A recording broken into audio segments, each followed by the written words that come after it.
तर नमस्कार विद्यार्थ्यांनो, केमिकल कायनेटिक्सच्या पुढच्या लेक्चरमध्ये आपलं स्वागत आहे. तर या पर्टिक्युलर लेक्चरमध्ये आपण बघणार आहे that is a graphical representation of the first order reaction.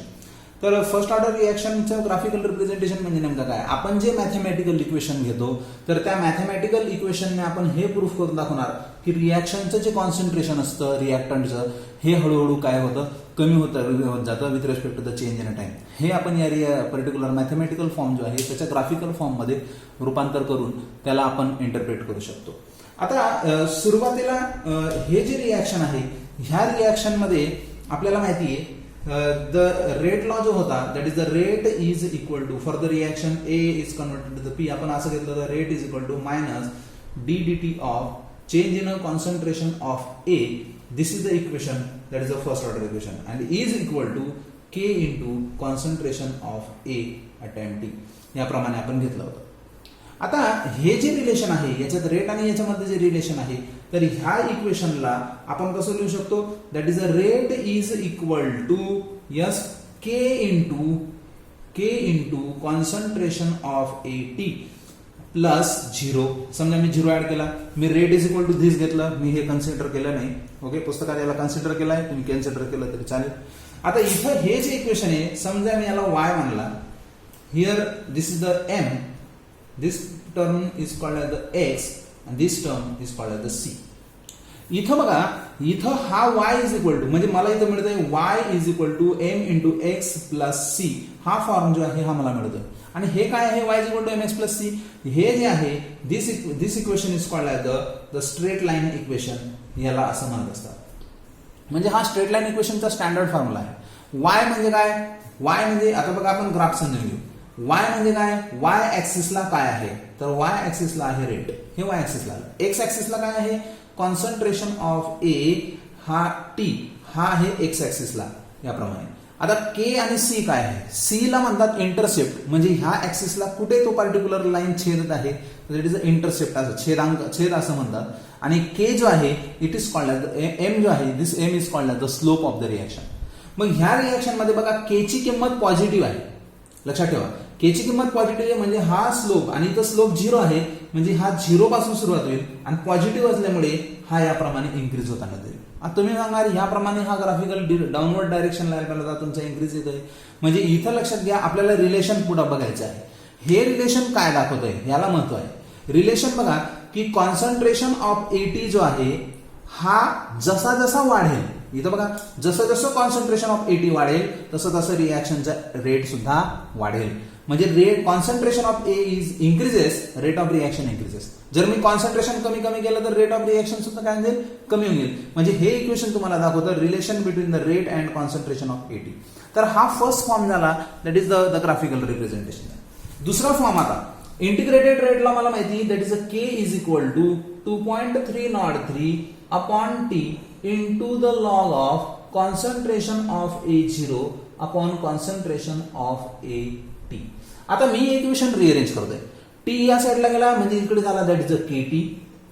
2.303 divide झाला so it is divide by 2.303 is equal to log of आणि A0 ची याचं आपण सेपरेशन करून घेऊ.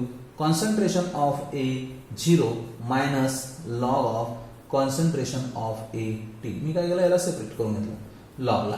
आता ही टर्म जी आहे लॉग निगेटिव्ह आहे, इकडे त्यांना तो पॉझिटिव्ह होऊन जाईल. So therefore log of concentration of A at time T आणि हा पॉझिटिव्ह टर्म तिकडे गेल्यानंतर निगेटिव्ह होऊन जाईल. So is equal to negative K T upon 2.303 into log of plus log of concentration of A0. आता हा जो टी आहे मी मल्टिप्लाय जो आहे हा टी इथं ह्याप्रमाणे लिहू शकतो that is a into T. Okay, sorry, so here into T plus log of concentration of A0 याप्रमाणे. मी असं का केलं? कारण ह्या इक्वेशनला मला Y is equal to M X plus C या फॉर्म मध्ये अरेंज करायचे. तर मी आता घेतो इथे वाय, याला मी समजा घेतला एम, याला जर मी घेतला सपोज एक्स आणि याला घेतला मी आता सी. म्हणजे काय? हे बघा मल्टिप्लिकेशन आहे म्हणून वाय इंटू एम एक्स याप्रमाणेच. Y is equal to this is Y is equal to this is the M, हा पार्ट आहे एम, टी म्हणजे एक्स आणि हा पार्ट आहे सी. आता बघा या ठिकाणी हा जो ग्राफ आहे, या ग्राफमध्ये काय दिसतंय तुम्हाला की आता जर मी समजा याचा ग्राफ काढण्याचा प्रयत्न केला, so this is the graph. Y ऍक्सिसला काय आहे, that is a concentration of A t, log of concentration of A t हा आहे तुमचा वाय ऍक्सिसला. एक्स ऍक्सिसला काय आहे, टी म्हणजेच काय टाइम, हा आहे तुमचा एक्स ऍक्सिसला. आणि आता इथं बघा तुमच्या इथं स्लोप पॉझिटिव्ह होता म्हणून तुमची जो ग्राफ आहे तो इन्क्रीजिंग आला. इथं स्लोप निगेटिव्ह आहे म्हणून तुमचा आता ग्राफ येईल डिक्रीजिंग. आणि डिक्रीज म्हणजे काय की ही लाईन या ठिकाणी बघा इंटरसेप्ट करते आणि हा जो इंटरसेप्ट आहे हा काय असेल, दिस इज अ सी म्हणजे इंटरसेप्ट. मागच्या वेळेस इंटरसेप्ट 0 होता म्हणून तो इथं 0 असा. आता इंटरसेप्ट आहे, that is a log of A 0. So therefore this is the intercept log of concentration of A and this is the 0. आणि इंटरसेप्ट नंतर इथं जो स्लोप आहे y2 minus y1 upon x2 minus x1 हे जे प्रमाणे जर स्लोप काढला तर स्लोपची किंमत काय येईल, slope is equal to negative K upon 2.303. आणि निगेटिव्ह स्लोप आहे म्हणजे काय, ही लाईन जी आहे ही काय, ही डिक्रीजिंग लाईन इंडिकेट करते. तर याप्रमाणे दिस इज द डिक्रीजिंग लाईन. आणि इथं स्लोप काय आला असता, स्लोप इज इक्वल टू किती आला असता, दिस इज द एम म्हणजेच काय, एम ची किंमत आहे के. इथं एम ची किंमत आहे के इंटू 2.303. निगेटिव्ह का नाही दाखवला, कारण आपण ऑलरेडी ग्राफ हा डिक्रीजिंग म्हणजे निगेटिव्ह दाखवलाय. So this is about the graphical representation for the first order reaction. याप्रमाणे आपण फर्स्ट ऑर्डरची इक्वेशन, फर्स्ट ऑर्डरचं various forms and first order जो आहे याचं ग्राफिकल रिप्रेझेंटेशन हे 3 महत्वाचे पॉईंट जे आहे या चॅप्टरचे पाहिलेले आहेत. आता याच्यानंतर जो पार्ट आपल्याला पाहायचा आहे that is the first order reaction मध्ये this part is the examples of first order reaction. तर example of first order reaction म्हणजे काय, अशा रिॲक्शन की ज्याच्यामध्ये एक्स आणि वाय ची बेरीज केल्यानंतर त्याची किंमत काय असेल, 1 असेल. तर ह्याचे एक एक्झाम्पल घेऊ. फॉर एक्झाम्पल मी सबस्टिट्यूशन न्यूक्लियोफिलिक फर्स्ट ऑर्डर ही महत्वाची इक्वेशन आहे तुम्ही की मी याच्यामध्ये हॅलोजन डेरिव्हेटिव्ह चॅप्टरमध्ये आपल्याला हे इक्वेशन आलेलं आहे. तर ह्याच्यामध्ये काय असतं, rate is equal to K into concentration of tertiary butyl bromide, tertiary butyl bromide असं आपण त्या ठिकाणी घेतलेलं आहे. ओके, म्हणजे रिॲक्शन काय आहे, that is a reaction is the CH3 3 times CBr plus KOH gives the formation of CH3 3 times COH and plus KBr. He reaction आहे. इथं जरी तुम्हाला मॉलिक्यूल 2 दिसत आहेत पण रिॲक्शन जेव्हा ऍक्च्युअल केली जाते तर तिथं रिॲक्शन काय दाखवते की रिॲक्शन फक्त याच मॉलिक्युलवर डिपेंड आहे. म्हणजे ही रिॲक्शन जर आहे बाय मॉलिक्युलर आहे. आता मॉलिक्युलॅरिटी आणि ऑर्डर मध्ये फरक बघा, ही बाय मॉलिक्युलर रिॲक्टन 2 आहे, बाय मॉलिक्युलर रिॲक्शन, पण ऑर्डर काय आहे, एकच आहे. ऑर्डर का बरं एक आहे, कारण फक्त रिॲक्शन हा याच्यावर डिपेंड आहे, KOH वर डिपेंड नाही. तुम्ही KOH जी वॉटर पण यूज केलं तरी ही रिॲक्शन तुम्हाला भेटून देईल. म्हणजे इथं टर्चरी ब्युटाइल ब्रोमाइडवर रिॲक्शनचा रेट आहे डिपेंड, म्हणून ह्या रिॲक्शनला म्हणतात that is the first order. कारण इथं जी किंमत आहे ही 1 आहे, कारण कोणताही रेस टू 1 फॉर्म मध्येच असतो. So therefore this is the first order reaction आपण असं म्हणू. दुसरी रिॲक्शन समजा हायड्रोजन पेरोक्साइड घेतला, H2O2 याचे मी डिकॉम्पोजिशन करतोय and this decomposition leads to the formation of 2H2O plus O2. आता ही रिॲक्शन मध्ये सुद्धा बघा H2O2 2 मॉलिक्युल आहे, म्हणजे मॉलिक्युलॅरिटी आपण 2 सांगू शकतो. पण इथं जी रिॲक्शन आहे ह्याच्यामध्ये रेट जर आपण बघितला, rate is equal to K into concentration of H2O2 only. बघा इथं ऑर्डर इथं सेकंड डिग्री नाही दिलेलं आहे, सेकंड राहिलं तर सेकंड ऑर्डर झाले असते, पण इथं रेस टू फॉर्म 1च आहे. म्हणजे ही सुद्धा कोणती रिॲक्शन आहे, फर्स्ट ऑर्डर रिॲक्शन आहे. तर ह्याप्रमाणे this is about the examples of first order reaction. आता हा जो पर्टिक्युलर पार्ट आहे तो आपण गॅस फेज रिॲक्शन साठी म्हणजे first order integrated rate law, integrated rate law for gas phase reaction.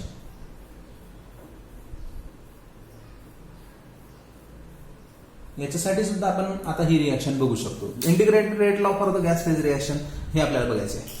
तर आता इथं लक्षात घ्या, आपण एक जनरल रिॲक्शन घेऊ. समजा ए हा कॉम्पोनंट आहे आणि तो गॅस आहे आणि ह्याचं रूपांतर झालं बी गॅस प्लस सी गॅस याच्यामध्ये. म्हणजे गॅसचं डिकॉम्पोजिशन झालं एक प्रकारे, एका गॅसचं 2 गॅसेस मॉलिक्युल मध्ये रूपांतर होत आहे असं समजा. म्हणजे ह्यामध्ये this is the decomposition reaction of the gas. A gas is converted to B gas plus C gas. याप्रमाणे रिॲक्शन घेतली. सुरुवातीला समजा आता परत आपल्याला ते बघायचंय की ह्या गॅसेसचा प्रेशर आपल्याला घ्यायचा आहे. तर ह्या गॅसचा जो प्रेशर आहे हा प्रेशर, आता सपोज ह्या गॅसला समजा सुरुवातीला पी आय हा एवढा प्रेशर होता. आता मी तर दोन कंडिशन अप्लाय करतोय. इनिशियल म्हणजे रिॲक्शनच्या सुरुवातीला जेव्हा गॅस डिकम्पोज झालेला नव्हता त्यावेळेसची कंडिशन आपण घेतोय. तर सुरुवातीचा प्रेशर आहे पी आय, आय म्हणजे इनिशियल सुरुवातीला, आणि त्यावेळेस जो प्रेशर आहे हा या ठिकाणी सी आणि बी तयार झालेले नव्हते, म्हणजे त्यांना प्रेशरच नव्हता, म्हणजे that is the zero is the condition. समजा ऍट टाइम टी काहीतरी वेळानंतर इथून एक्स एवढा मॉलिक्यूल समजा रिॲक्ट झाला, म्हणजे ज्याप्रमाणे आपण मागे घेतलं होतं, तर एक्स एवढा मॉलिक्यूल रिॲक्ट झाला म्हणजे पी आय मधून एक्स एवढा भाग हा कमी झाला. म्हणजे जसं 10 मॉलिक्यूल पैकी 2 मॉलिक्यूल रिॲक्ट झाले म्हणजे किती उरले, तर 8 नाही 10 वजा 2, म्हणजे 10 वजा 2 म्हणजे काय की 2 एवढे मॉलिक्यूल रिॲक्ट झालेले आहेत. आणि तयार किती झाले मग, that is a B gas हे 2 तयार, दॅट इज अ एक्स एवढे तयार झाले, आणि सी गॅस सुद्धा एक्स एवढा पार्ट तयार झाला याप्रमाणे. तर this is about the time T.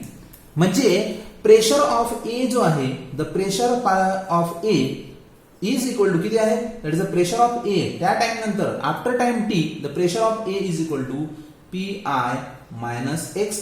पीबीचा pressure किती आहे, पीबी आणि पीसी हे दोन्ही सारखे आहेत आणि दोन्हीची किंमत किती आहे, एक्स.